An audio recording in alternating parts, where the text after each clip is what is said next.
It's funny that it's being disingenuous to not realize not only the facts on the ground, but also the history of what's going on. Last 100 years, you've done very little for your black males. Hell, if it wasn't for the Kerner Commission and the riots right after Martin Luther King died, you would still only have like less than 50% of your black males even graduate high school. Black women didn't protest to actually raise the standard of their boys. Men actually did that because they had to hire them. So they made it a national objective to actually educate and uplift black men because they had to. There was a white power structure that did that. Black women didn't do that. They didn't participate in that. As a group, as a whole, black women have only worried about extracting as much money and as much labor and resources out of their men. That's the only thing that they talk about. Even when they talk about get the bag, they're worried about, can I be off enough time as we have babies so I can stay home and raise them, right? So I can be at home, be a stay-at-home wife. They talk about nothing about bringing value to that man. Everything they talk about is being extractive. Even Nicole Michelle, okay, I'm going to give you more feminine women, nicer, more cooperative women. Okay, that's fine. Is that the only value that you're going to bring?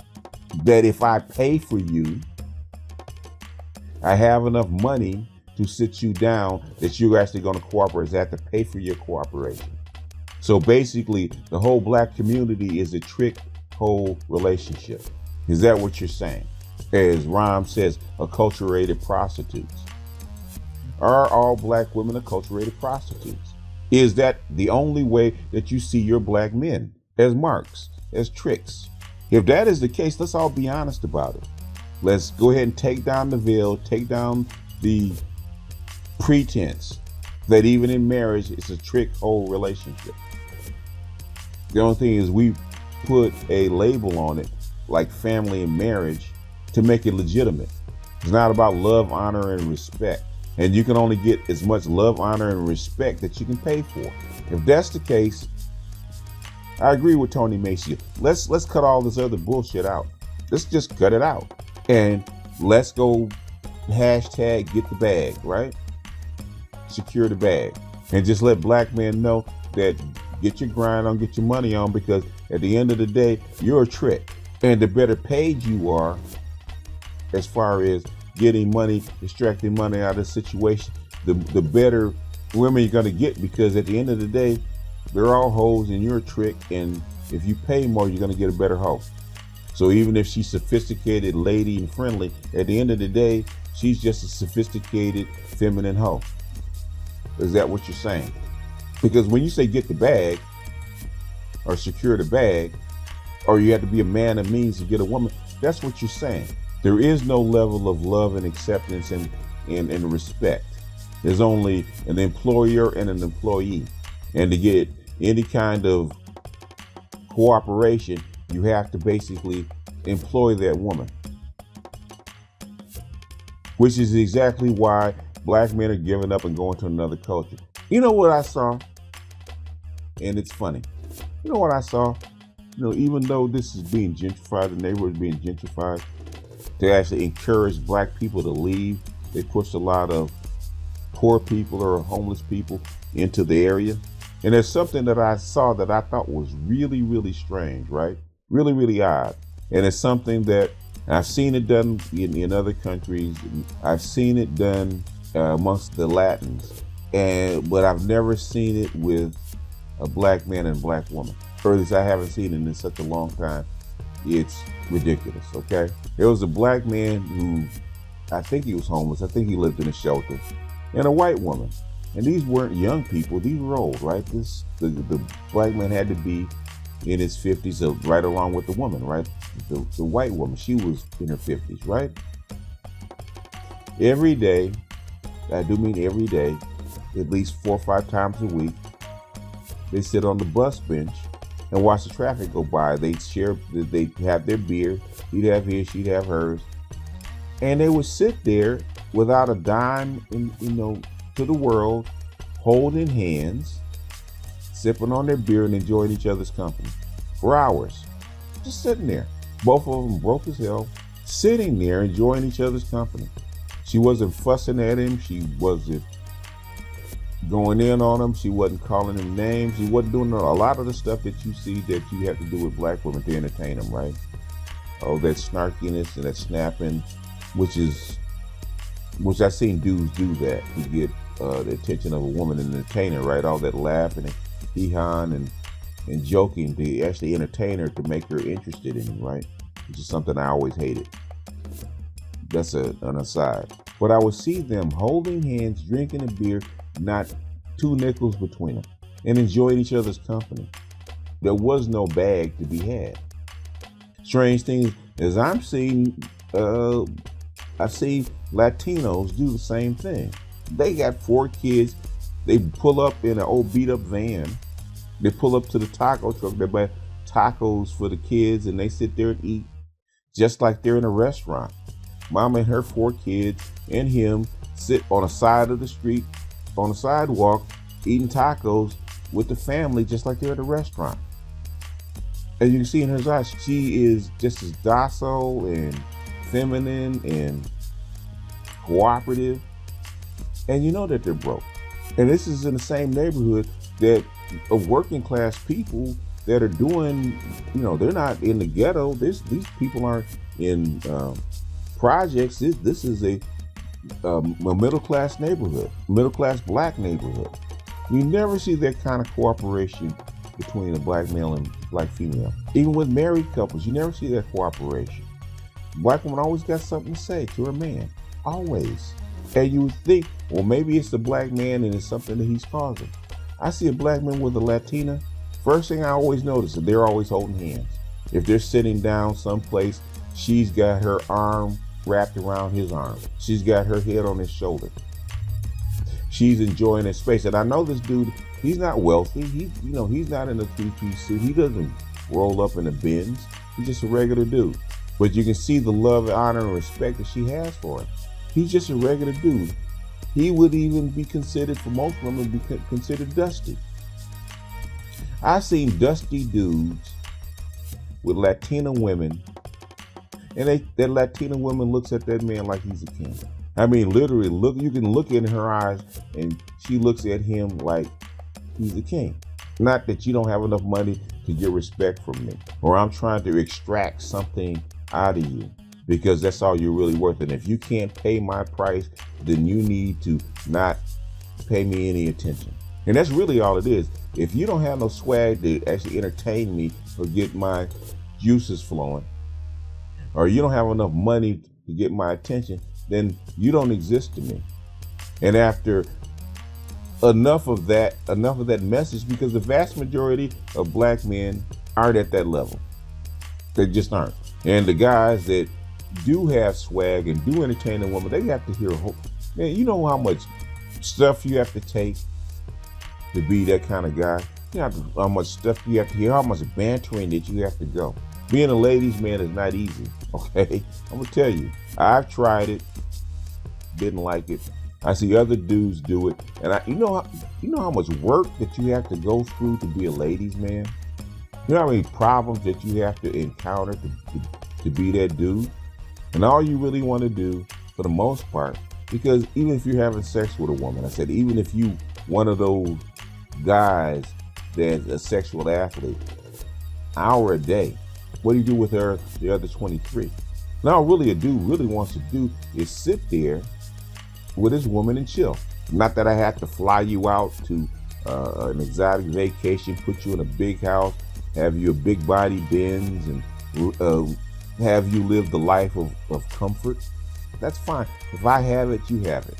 But to make that a requirement, when the average dude cannot give it to you, and if he can't give it to you, he's dusty, and you constantly call these dudes dusty and broke and ineffectual and all these bad names that you call your men. And let me go ahead and rant for a second. Last 50, 60 years, you have slagged your men, drug his name through the mud, called him gay, called him down low, called him no good, called him abandoning the family. Everything that you could possibly think to call your man, you called him for the last 60 years, and you expect him to stay with you? That's the epitome of insanity. Even on YouTube, you call your man ineffectual, weak, dusty, broke, not competitive, not as good as everybody else, and you expect him to stay with you. And then when he tries to leave or wants to leave, oh, why are you leaving me? Because I wouldn't leave you. I'm loyal. Hell, if I could berate you and call you name and basically drag your name through the mud for 60 years, why would I leave? I got what I want. I have a loyal, submissive, docile woman that I can say anything to, do anything to, and she won't say nothing. Why would I leave? Black women have to be the most insane group of women on the freaking planet. You brainwash your boys to think that they should expect or not get anything from their relationship with you. And then when they wake up and realize that they're not really getting anything out of being in a relationship with you except you being black, and that's not enough, and they try to bounce, then you get upset. You think that you have a right to get upset. That's what irritates me. You think that you have a right to get upset. And then you have men coming behind it, think that black women have a right to get upset because you want to take a freaking better deal. Are you absolutely insane? I don't care if you don't believe in interracial dating. I don't care if you believe in the black community. I don't care. But the thing is, at the end of the day, at least face logic. At least face logic. At least face the fact that black men are not getting a good deal with their women. Stop it. At least stop lying to them. Stop making them think that they're crazy. Stop gaslighting them. Everybody can see that black men are not getting a good deal with their women. Everybody on the planet can see it. You can't pretend that it's not happening. Now, if you want to come to black men and say, hey, look, brothers, we're going to fix this, okay? If you give us a chance, we're going to fix this. I know that you've been wrong for 60 years. We admit that. We admit that things have not gone according to plan and black women have gone off the rails. But guess what we're going to do? We're going to put them back on the rails. We're going to make sure that they're straight so that if you work with us, it's not going to happen overnight. We can't say that. It's not going to happen overnight. But the thing is, they're willing to change and we're willing to work with them so that they will change. Just hold on. Don't go over to Becky or Sue Lynn or Maria. Don't do that just yet. Stay here for a second. We're going to get these women straight, okay? We're going to get these attitudes straight. We're going to get on them about doing the right thing so that you can stay. Y'all don't want to do that. You double down on freaking stupid. That if you're a better man, you can make her have a better attitude. You can make her be more compliant. You can make her do the right thing as far as family is concerned. It's always about you making her do something. That you're creating a woman that hasn't existed in the United States. Black women have always been this way. So much so that when they disrespect you, they don't know that they're disrespecting you. They don't know that dusty is supposed to hurt your feelings, or calling you weak is supposed to hurt your feelings, or calling you broke is supposed to hurt your feelings, or any one of a number of other things that they call you to hurt your feelings. And they think that even if it does hurt your feelings, you're supposed to stay with them. How can you go sleep with the oppressor's woman, or go sleep with a woman that is not part of the black community? Last time I heard, it's not a white woman's fault that 75% of your boys can't read. It ain't white women that sit in HR rejecting black men and keeping them out of certain positions. It ain't white women coming to black men saying, I'm going to get the bag. And say it to your face. At least if you're going to do it, say it behind our backs. And then have the nerve to say who we check and who we can't check. Well, I didn't see you check them. Well, who are you to tell us who we can and cannot check? Well, I'm about fair. I don't care, give a damn about you being fair. We check the people that we want to check when it offends us. You can't tell us what offends us and what doesn't. I get tired of that. Getting tired of black people upholding the goddamn insanity of black women. At the very least, call these doggone women crazy, admit to it, either say you're going to make it better, say, hey, you know what, brother, we can't fix them. Either you put up with it or you don't. I don't care if brothers say, I want to stay and go down with the ship. Okay, fine. That's up to you. As they always say, there's a fine line between bravery and stupidity. A very fine line. I'm not going to say where the line is, but a lot of you brothers are bordering, starting to drift toward that line of stupidity. I've been conscious, I've been pro-black all my life, but I am not going to sit up there and tell guys that their women are not fucked up and that you have to fix them. I am not going to do that. Even though I have never dated outside my race. First thing they ask you, have you dated outside your race? No. Are all your children black? Yes, they are. Do you have daughters? Yes, I do. But I'm not going to excuse stupidity, even from my own daughters. I don't excuse stupidity from my own daughters. And neither do the other women in my family. We don't excuse stupidity. Okay, if you do it, we might be able to overlook it a little bit. But we're not going to ignore it. We're not going to excuse it. That's stupid. A lot of stuff that black women are on is stupid. Calling your men names, making memes against them, saying what they ain't, trying to get shit that you haven't even deserved. Black women don't even deserve this kind of stuff. If you had kick-ass kids, clean houses, long suffering, all that kind of stuff, black women would be dumb to leave you. If they had those kind of women, they'd be stupid to leave you. But you can't say that you are those kind of women, because you're not, for the most part. Because I know it's going to be said, well, not all women. There are some good women. Come on now. We're all adults here. We know what we're talking about. We all see this stuff. Even women in Atlanta, the heart of Ratchetville, act like they don't see this stuff. Come on now. But anyway, let me stop, man, before I get a strike. I probably can't even put this up on my main channel, because I know they're going to come after this one. But anyway, you came for a ramble and turned into a rant. Okay. And I was getting ready to get turned up, so I'm getting ready to tune it down.